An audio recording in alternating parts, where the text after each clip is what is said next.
Run rate. A T20 cricket match consists of two teams playing 20 overs each, numbered from 1 to 20.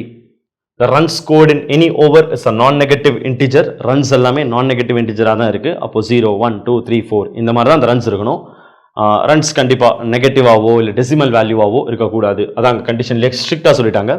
The run rate at the end of any over is the average runs scored up to and including that over.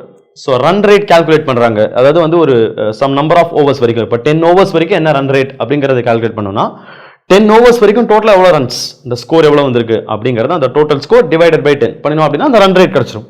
சரி, okay. அடுத்தது the run rate at the end of kth over is the average number of runs scored in overs numbered from 1, 2, 3, 4k and so on. சரி, okay. So run rate வந்துட்டு average runs அந்த values என்னன்றதை கொடுத்துருக்காங்க, where k is a positive integer. Okay, fine. The following table indicates the run rate of a team at the end of some of the overs during a T20 cricket match, correct up to 2 decimal places. So கீழே இருக்கிற டேபிளில் run ரேட்டை கொடுத்துருக்காங்க. Up to some ஓவர்ஸ்க்கு run rate எவ்வளோ அப்படிங்கிறத இந்த டேபிளில் கொடுத்துருக்காங்க. Where 1 is less than or equal to n minus 2 is less than n plus 6 is less than or equal to 20. So இந்த வேல்யூஸ் வந்து 1 to 20குள்ளே தான் இருக்கு. அந்த values n is a positive integer. சரி, okay. It is also known that the team did not score less than 6 runs and more than 15 runs in any over. So எந்த ஓவர்லையுமே வந்துட்டு அந்த team வந்து 6 ரன்ஸுக்கு கீழேயோ 15 ரன்ஸுக்கு மேலேயோ ஸ்கோர் பண்ணலை. அப்போ 6 to 15 தான் அவங்க ஸ்கோர் பண்ணியிருக்காங்க. எந்த ஒரு குறிப்பிட்ட ரன் எடுத்தாலும் 6 to 15. அப்போ 6, 7, 8, 9, 10, 11, 12, 13, 14, 15 அவ்வளோதான், இதான் பாசிபிள். ஸோ 5 இல்லை 16 கூட பாசிபிள் கிடையாது. சரி, ஓகே, எஸ்.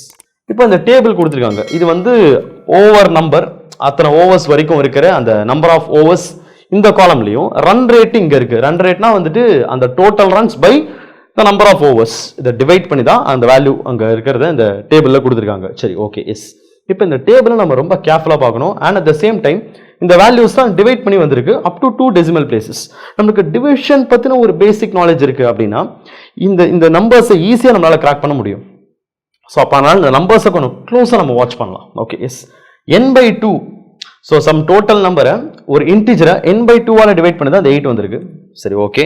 அப்படின்னா n/2ன்றது அந்த டோட்டல் வேணும் அப்படின்னா n/2 into 8 பண்ணினோன்னா நமக்கு அந்த வேல்யூ கிடச்சிடும். சரி, ஓகே. அஃப்கோர்ஸ் நம்ம 8ஐ எந்த இன்டிஜரால் மல்டிப்ளை பண்ணாலும் n ஒரு இன்டிஜர், n-2 கண்டிப்பாக இன்டிஜராக தான் இருக்கும். இன்டிஜர் இன்ட்டு 8 பண்ணால் இன்டிஜர் தான் நமக்கு கிடைக்கும். ஸோ இது நமக்கு பெருசாக நமக்கு கை கொடுக்காது. சரி, ஓகே. அடுத்தது n ரன்ஸுக்கு 7.43ன்றது ஆவரேஜ், n+2க்கு 8.11ன்றது ஆவரேஜ். இப்போ இந்த நம்பர்ஸை கொஞ்சம் க்ளோஸாக பார்ப்போம். 7.43, 0.43, 8.11 அந்த டெசிமல் பாயிண்ட்டுக்கு அப்புறம் இருக்கிற அந்த பிளேசஸ் 0.11 இதெல்லாம் நமக்கு ரொம்ப ரொம்ப ஹெல்ப்ஃபுல்லான நம்பர்ஸ். நம்ம அதிகமாக இந்த பெர்சன்டேஜ் கால்குலேஷன்லாம் போடுறோம் அப்படின்னா இந்த நம்பர்ஸை நம்மளால ஈஸியாக சென்ஸ் பண்ண முடியும். ஃபார் எக்ஸாம்பிள் 7.43, 0.43 நல்லா யோசிச்சு பார்ப்போம். 0.43 எங்கேன்னு வந்திருக்கும்?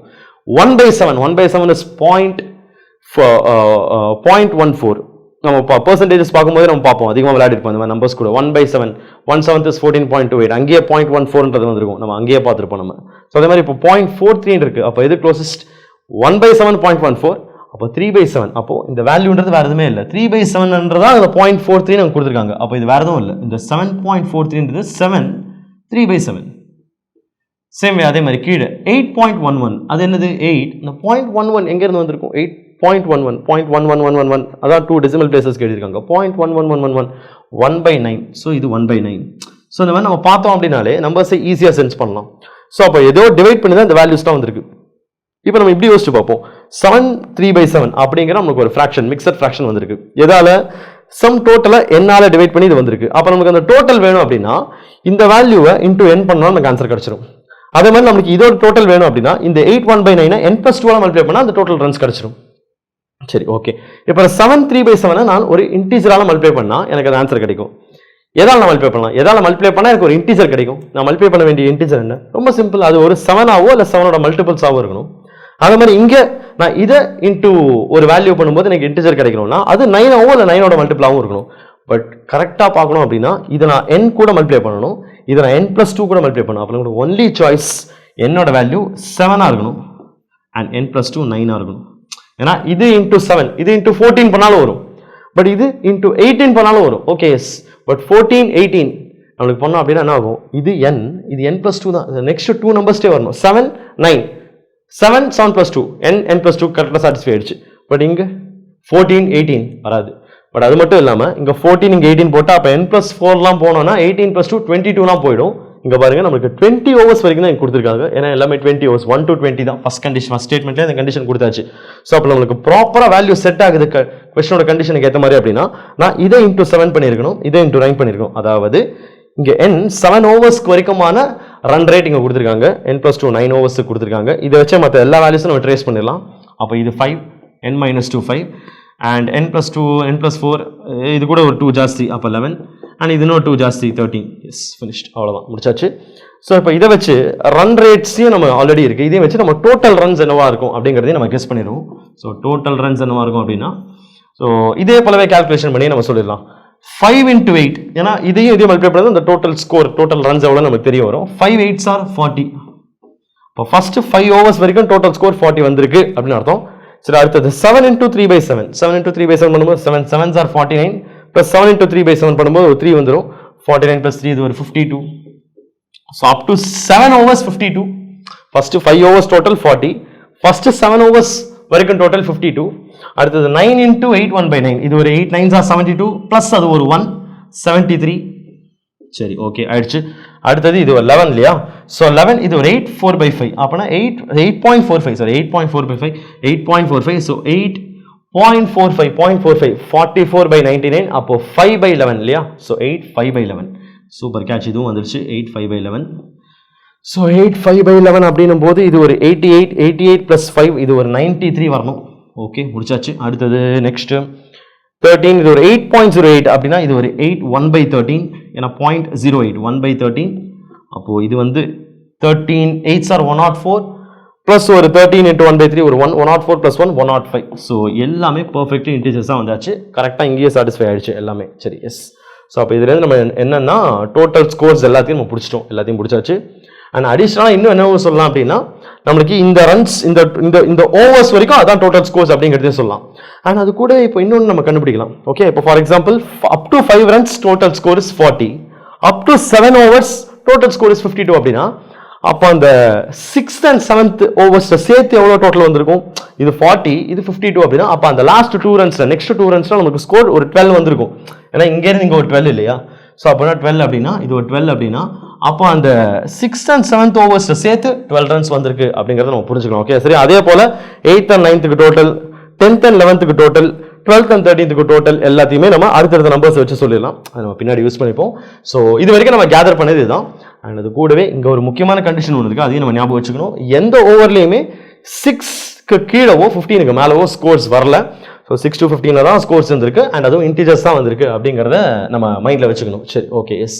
நம்ம இது வரைக்கும் இதெல்லாம் கேதர் பண்ணியாச்சு. ஸ்ட்ரெயிட்டாக இப்போ கொஷின்ஸ் அட்டாக் பண்ண போவோம். What is the value of n? முதலே கண்டுபிடிச்சாச்சு, n வேல்யூ 7. ஸோ அதை முதலே கண்டுபிடிச்சிட்டோம். சரி okay yes. Yeah perfect, we are right. Option 1 7 is the right answer. Next second question, in which of these pairs of over numbers the team could have scored 22 runs in total? So இந்த pairsல எந்த பேர்லாம் அவங்க 22 runs அடிச்சிருப்பாங்க அப்படிங்கிறத பார்க்கணும். So இதான் இந்த question. 22 அடிச்சிருக்கணும். அதாவது இப்போ 6 and 7 சேர்த்து 22 வந்திருக்குமா, 7 and 8 சேர்த்து 22 வந்திருக்குமா அப்படிங்கிறத செக் பண்ண சொல்றாங்க. சரி நம்ம செக் பண்ணி பார்ப்போம். எந்த ஓவர்ஸோட காம்பினேஷனில் எந்த பேரில் 22 வந்திருக்கும்ன்றதை யோசிச்சு பார்ப்போம். ஸோ திரும்ப அங்கே டேபிளுக்கே நம்ம போயிடுவோம், அதான் யூஸ்ஃபுல்லாக இருக்கும். ஸோ நம்ம ஒன்று பண்ணுவோம், இந்த டேபிளில் இருக்கிற இன்ஃபர்மேஷனை அங்கே நம்ம காப்பி பண்ணிப்போம். அப்போ நமக்கு இன்னும் கொஞ்சம் கிளாரிட்டி கிடைக்கும். நான் இதை அங்கே காப்பி பண்ணிக்கிறேன் முதல்ல. எஸ், இப்போ அந்த டேபிளில் n வேல்யூஸை சப்ஸ்டியூட் பண்ணி இந்த டேபிளை ஃபுல்லாக கம்ப்ளீட் பண்ணியாச்சு.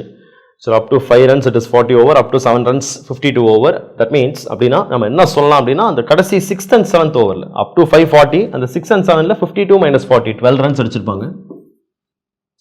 And next up to 7 52 up to 9 73 total எடுத்திருக்காங்க அப்படின்னா அப்போ அந்த 8th and 9th overs 73 minus 52 ஒரு 21 runs எடுத்திருப்பாங்க.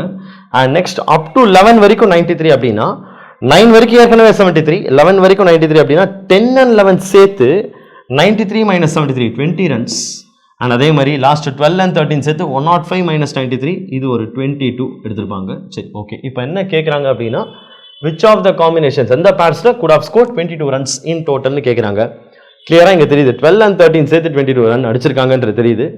12 and 13 ஆப்ஷனில் கிடையாது. சரி ஓகே, அப்புறமா அதை எடுத்துக்க முடியாது. சரி ஓகே எஸ். அப்போ வேற ஏதோ காம்பினேஷன் ஆப்ஷன்ல இருக்கிற வேற ஏதோ காம்பினேஷன் அது ஒர்க் ஆயிருக்கு அப்படிங்கறத நம்ம பாத்துக்கலாம். சரி ஓகே எஸ். இப்போ ஒவ்வொன்றா பார்ப்போம். அடுத்து 6 and 7 இருக்கு இல்லையா? சரி இங்கே நம்ம பார்ப்போம் 6 and 7க்கு பார்ப்போம். So 6 7 8 9 10 11 12 and 13. சரி ஓகே இதெல்லாம் அப்படியே எடுத்துப்போம். ஸோ 6 and 7 சேர்த்து தான் வந்துட்டு 12, 8 and 9 வந்துட்டு ஒரு 21, 10 and 11 வந்துட்டு ஒரு 20 and இது வந்து ஒரு 22. சரி ஓகே எஸ். இப்போ நம்மளுக்கு வந்து இன்னொரு கண்டிஷன் நமக்கு ஃபர்ஸ்டே பார்த்தது படி எந்த ஓவர்லையுமே அவங்க வந்து 6க்கு கீழவோ இல்லை 15க்கு மேலவோ போகவே இல்லை அப்படின்னு சொல்லியிருக்காங்க. இப்போ இந்த 6 and 7ல சேர்த்து 12 ரன்ஸ் அடிச்சிருக்காங்க அப்படின்னா நமக்கு வேற பாசிபிலிட்டியே இல்லை. அப்போ இங்கே ஒரு 6 ரன்ஸ் இங்கே ஒரு 6 ரன்ஸ் அவங்க அடிச்சிருக்கணும். 6 + 6 சேர்த்தா நமக்கு 12 வரும். இதில் ஏதாவது ஒரு நம்பர் நான் 6க்கு மேலே எடுத்துட்டேன் அப்படின்னாலும் அது பிரச்சனை இல்லை. பட் இன்னொரு நம்பர் 6க்கு கீழே போயிடும், அது பாசிபிள் கிடையாது. ஃபார் எக்ஸாம்பிள் 5 and 7 அப்போ நமக்கு 12 வந்துடும். 7 ஓகே பட் 5 நாட் பர்மிட்டட். ஏன்னா எந்த ஓவர்லையுமே அவங்க 6க்கு கீழே போகக்கூடாதுன்னு சொல்லிட்டாங்க. அப்போ 6th ஓவரில் 6, 7th ஓவரில் 7 தான் எடுத்துருக்கணும். சரி ஓகே. இப்போ 7th ஓவரில் 7 வச்சுக்கிட்டு 8th ஓவர் அப்போ டெஃபினட்டாக 6 and 7 ஆன்சர் கிடையாது. ஏன்னா 6 and 7 சேர்த்தே அவங்க வந்து 12 தான் அடிச்சிருக்காங்கன்னா அப்போ இது ஆன்சர் கிடையாது, இருக்கவே முடியாது. ஏன்னா 22 ரன்ஸ் தேவை நமக்கு. சரி 7 and 8ல இருக்கான்னு பார்ப்போம். சரி 7 and 8 7th already 6 overs 6 runs தெரிஞ்சு போச்சு. இப்போ 8th என்னவா இருக்காங்க 8 and 9 சேர்ந்து நமக்கு 21 வரும். இப்போ 8க்கு இருக்கிறதுலே மேக்ஸிமம் 15 கொடுத்து பார்த்தாலும் நமக்கு என்ன ஆகும் 6 + 15 21 தான் வரும், நமக்கு 22 கிடைக்காது. எந்த பாசிபிலிட்டியில் பார்த்தாலும் இங்கே இருக்கிறது மேக்ஸிமம் இங்கே இருக்கிறது மேக்ஸிமமே கொடுத்தாலும் நமக்கு சேர்த்தா வரல 22 வரல அப்படின்னா இதுவும் ஆப்ஷன் கிடையாது. சரி ஓகே வேற என்ன பாசிபிலிட்டி அப்படிங்கிறது பார்க்கலாம். சரி ஓகே எஸ் இது கிளியர், இது இல்லைன்னு தெரிஞ்சு போச்சு. சரி அடுத்தது நெக்ஸ்ட் 8 and 9ல பாசிபிளான்னு பார்த்தா 8 and 9 சேர்த்தே 21 தான், அப்போ அதுவும் பாசிபிள் கிடையாது. 9 and 10ல பாசிபிளா அப்படிங்கிறது பார்ப்போம். 9 and 10 இங்க 8 to 9 சேர்த்து ஒரு 21, இங்க 10 11 சேர்த்து ஒரு 20, அப்போ இங்க பாசிபிலிட்டி வரலாம் இல்லையா? செக் பண்ணி பார்ப்போம். எப்படியும் ஏதாவது காம்பினேஷன்ல அந்த 22 வர வைக்க முடியுமா நம்ம பார்த்துட்டோம் அப்படின்னா பாசிபிலிட்டி வந்துருச்சுன்னா அப்போ அது பாசிபிள் தான், இல்லைன்னா பாசிபிள் இல்லை. அண்ட் நெக்ஸ்ட் 10 and 11ல 20 10 and 11ல 20 தான் வருது, அப்போ அதுவும் பாசிபிள் இல்லை. அப்போ டெஃபினட் ஆஃப் 9 and 10ல வந்திருக்கணும். ஒரு காம்பினேஷன் போட்டு பார்த்துருவோமே. சரி இப்போ 9ல வந்து ஒரு 15 ரன்ஸ் எடுத்துக்கலாம் இல்லையா? ஏன்னா இங்கே 15 கொடுத்தாலும் இங்கே 6 தான் வரும். வி ஆர் இன் கண்டிஷனை சாட்டிஸ்ஃபை பண்ண மாதிரி தான் இருக்கும்.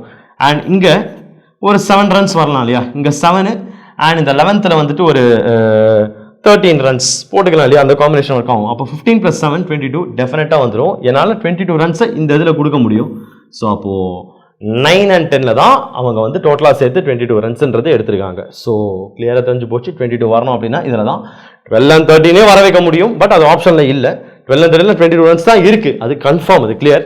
பட் ஆப்ஷன்ஸில் பார்க்கும்போது நமக்கு 9 and 10ல தான் அந்த பாசிபிலிட்டி ஏற்படுது. அப்பார்ட் ஃப்ரம் தட் இதில் தான் பாசிபிலிட்டி வருது. 9 and 10 அப்படிங்கிறது நமக்கான ஆன்சர். ஸோ செக் பண்ணிடுவோம். Success. Option 4 9 and 10 is right answer. கூடவே வேற என்ன கொஸ்டின் இருக்குன்றதை பார்ப்போம். In which of the following over numbers the team must have score the least number of runs? ரொம்ப ஈஸி, ஸ்ட்ரெயிட் ஃபார்வர்ட். அஃப்கோர்ஸ் இதுக்கு நம்ம answer already கண்டுபிடிச்சிட்டோம். எந்த ஓவரில் லீஸ்ட் ரன்ஸ் எடுத்திருக்காங்க அப்படிங்கிறது தான் கொஸ்டின். எதில் அவங்க லீஸ்ட் ரன்ஸ் எடுத்திருப்பாங்க? திரும்ப அந்த ஒர்க் அவுட்டை திரும்ப ஒரு விசிட் பார்த்துருவோம். எதில் அவங்க லீஸ்ட் ரன் எடுத்திருப்பாங்கன்றதை கிளியராக பார்க்கலாம். ஸோ இது எல்லாத்துலேயுமே பார்க்கும்போது இருக்கிறதே லீஸ்ட் ஸ்கோர் 6 தான். அந்த 6 அவங்க எதில் எடுத்திருப்பாங்க? 6th ஓவரில் எடுத்திருப்பாங்க, இல்லை 7th எடுத்திருப்பாங்க. அதை விட கம்மியாக போகவே முடியாது. வேற எதுலேயே எடுத்திருப்பாங்களா 6? வேற எங்கேயும் எடுக்கிறதுக்கு வாய்ப்புகள் இருக்கா? சரி ஓகே இந்த 8th எஸ் எடுத்திருக்கலாம். வேற எங்கேயா இருக்கா? எஸ் 6ன்றது எடுத்துருக்கணும். குட் ஆஃப் ஸ்கோர் அப்படின்னு இருக்காங்க. அதாவது இப்போ 8th எடுத்திருக்கலாம், எடுக்காமலும் போகலாம். இப்போ ஃபார் எக்ஸாம்பிள் இங்கே 6 and 15 காம்பினேஷனில் 21 வந்துடும். பட் 6 தான் இருந்தே ஆகணுமாங்க, வேற வழியே கிடையாது. இருக்கே வேற வழி இருக்கே. இப்போ நான் 7 and 14 போட்டு கூட 21 வரலாம். அப்போ 8th ஓவரில் அவங்க 6 கண்டிப்பாக எடுத்தே ஆகணும் அப்படின்றது ஒரு மஸ்ட் கண்டிஷன் கிடையாது. இப்போ அவங்க கேட்குற கொஸ்டின் என்ன கேட்குறாங்க? இன் விச் ஆஃப் த அடுத்த கொஸ்டின் இல்லையா? In which of the following over runs the team must have score the least number? Must எதில் கண்டிப்பாக அவங்க லீஸ்ட்டை எடுத்துனதே தீரணும் அப்படின்னு சொல்லி கேட்குறாங்க. கூடாதுன்னு கேட்கலாம், மஸ்டாகனு கேட்குறாங்க. அப்போ எதில் கண்டிப்பாக எடுத்தாகணும் அப்படின்னா 6th 7th அவங்க கண்டிப்பாக கம்மியாக எடுத்தே ஆகணும். மற்ற எதுலையுமே எடுக்கணுன்ற அவசியம் இல்லை. எடுத்திருக்கலாம் பட் மஸ்ட் அப்படிங்கிற கேட்டனால அவசியம் இல்லை, நாட் நெசசரி. சரி அப்போ நம்ம ஆன்சர் 6 or 7 தான் இருக்கணும். பார்த்துருவோம். 7 ஆப்ஷன் 1 7 சக்ஸஸ். அப்போ 7th ஓவரில் அவங்க 6 ரன்ஸ் எடுத்திருப்பாங்க. இருக்கிறதுலே மினிமம் 6, அதை அவங்க 7th ஓவரில் எடுத்திருக்காங்க. 6 எடுத்திருக்காங்க. பட் ஆப்ஷனில் 7 6 and 7 ரெண்டுமே 7 ஆப்ஷனில் இருக்குது. So 7th over is right answer. So check பண்ணுறோம். Yes option 1 7 is right answer.